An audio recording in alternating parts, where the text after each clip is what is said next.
Hey guys, what's up? So in this quick video I'm going to show you how you can get this catch the worm filter on TikTok. Okay, so this is the effect. To get this effect on TikTok, what you can do, just go to your effect gallery.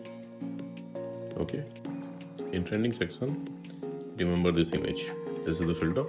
Suppose you can't see the filter here in trending section, what you can do, okay, tap on this search button, then here search for catch the worm.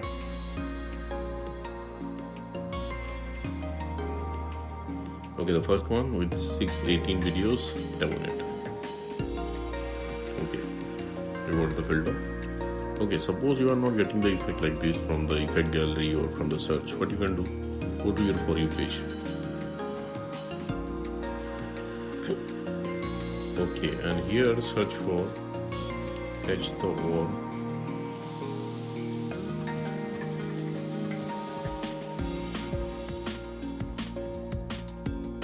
Okay, you will see many videos with this effect. Just tap on any video you want.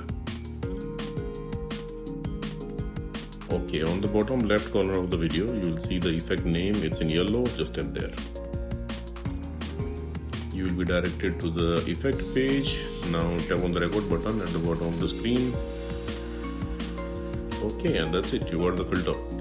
So that's it guys. Likewise, you can get this effect on TikTok. So thanks for watching the video guys. See you in the next video.